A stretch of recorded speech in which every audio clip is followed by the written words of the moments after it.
78 votos a favor, 67 en contra y 3 abstenciones, la Sala de la Cámara de Diputadas y Diputados aprobó la admisibilidad de la acusación constitucional presentada en contra del presidente de la República, Sebastián Piñera.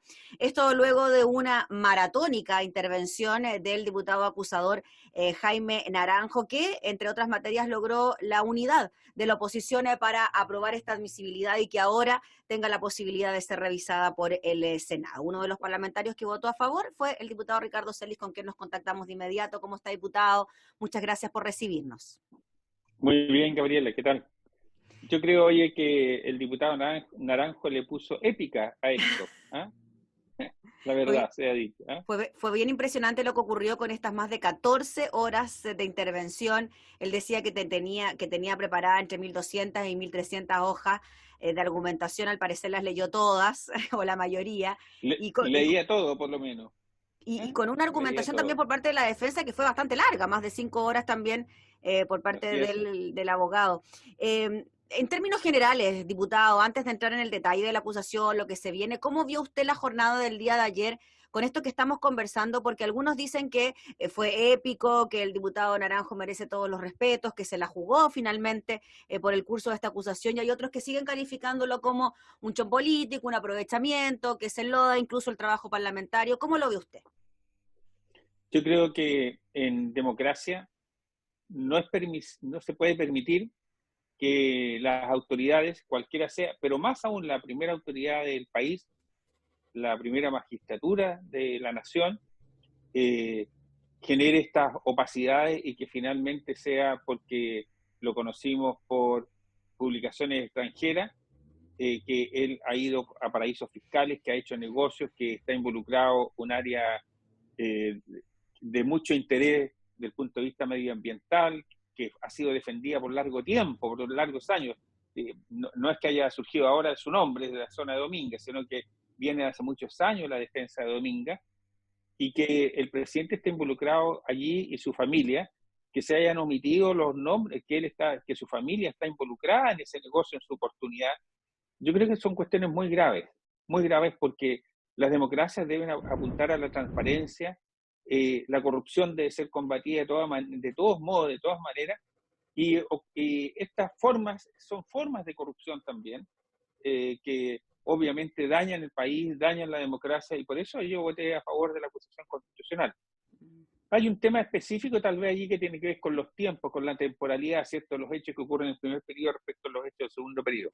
Pero están enlazados porque cuando se reinicia, ¿cierto?, la revisión del tema por el COEVA en la región de Coquimbo, ¿cierto?, surgen las dudas de nuevo. Entonces, esa opacidad, esa sombra, ese tema que tiene que ver con la conducta, el actuar del presidente de la República es un tema muy, muy, muy relevante. Por eso yo creo que lo de ayer es absolutamente justificado. Me agrada que haya sido aprobado con todo lo que conocimos, ¿cierto? Que todo lo que hubo que hacer para tener por primera vez, ¿cierto?, 78 votos. Recordemos que la primera vez que hubo la acusación, la oposición perdió, voy a decirlo así, en la cuestión previa. Allí se acabó el tema, quedó inmediatamente zanjado y no se fue al fondo.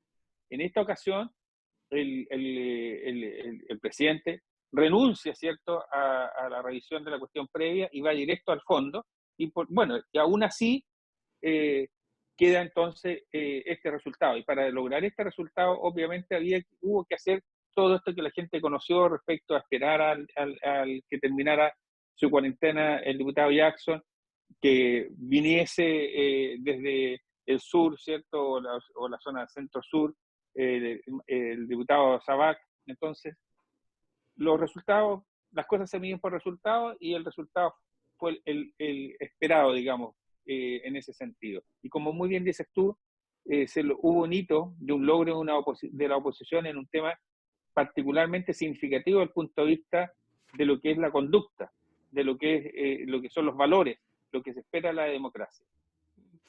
Diputado Celis, en cuanto a lo que usted nos comenta, los pormenores de lo que ocurrió en el día de ayer, vimos llegar al diputado Jackson a eso a la 1:30 de la mañana para que finalmente el diputado Naranjo pudiese dejar de hablar, también la llegada del diputado Sabat, que tampoco estuvo exenta de polémicas, con una seremía de salud, también esperándolo en las afueras del Congreso, amenazándolo también con un sumario sanitario. Él confirmó durante esta jornada que su PCR había sido negativo.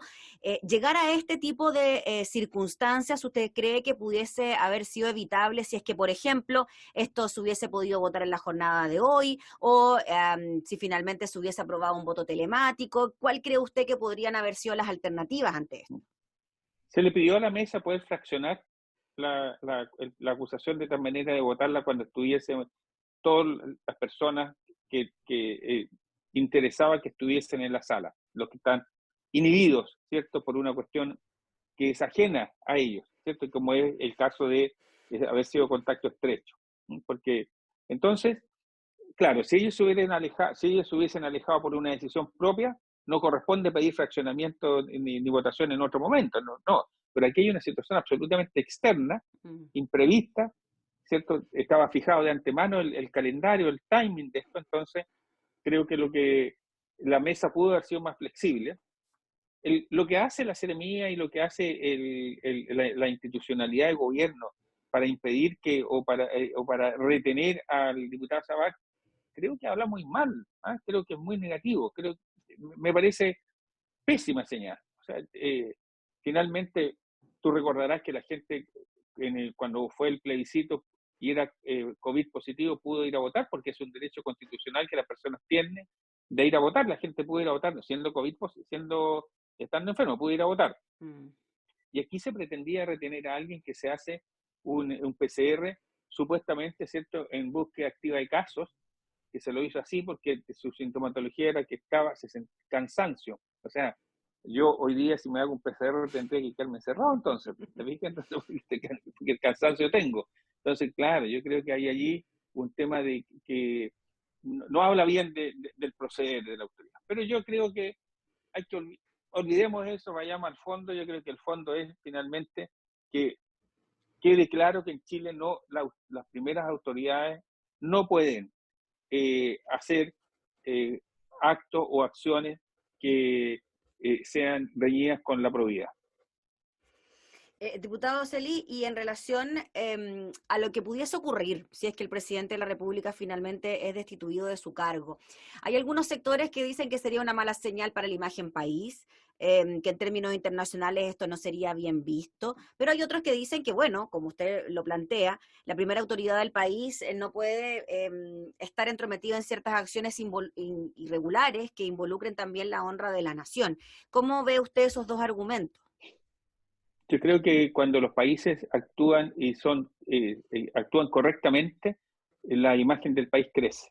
Yo creo que cuando tú das señales de probidad, de un ejercicio de probidad, aún con la primera autoridad del país, la imagen país crece. Bueno, muchos países, ¿cierto? El impeachment que le hacen, ¿cierto?, a Trump antes de terminar su mandato, nadie supuso que por eso la economía norteamericana se iba a ir al suelo. Porque son partes de es parte importante de la democracia tener mecanismos de control, ¿cierto? Tiene que ser sistemas balanceados, tiene que haber balance, ¿cierto? Tiene que haber contrafuerzas para que finalmente la transparencia, el ejercicio de la probidad sea una cuestión real, efectiva, y eso hace crecer a los países, no los aminora.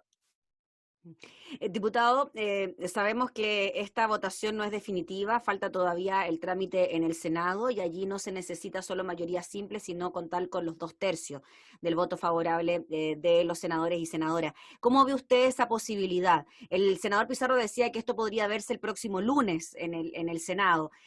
¿Cree usted que finalmente esto pueda llegar a ser aprobado?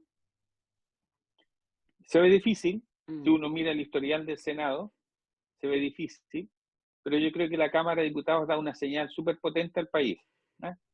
Y esperaría, que pasado las elecciones, porque ya va a haber ocurrido la elección, ¿cierto? Va a ser antes de la elección, perdón, Sí. va a ser antes de la elección. Una semana antes, del 21. prácticamente, 5 Va a días ser una antes. semana antes, sí, 5 días.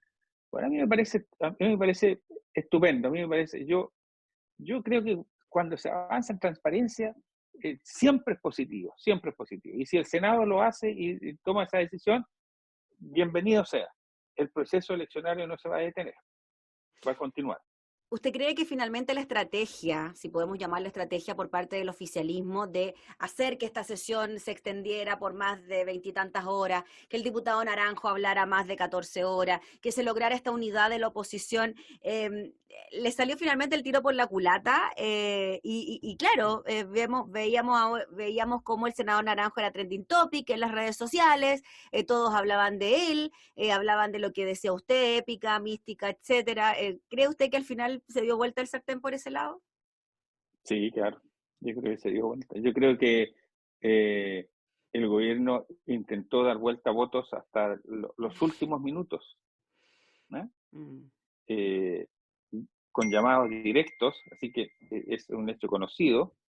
Yo creo que intentó dar vuelta y creo que se equivocó rotundamente.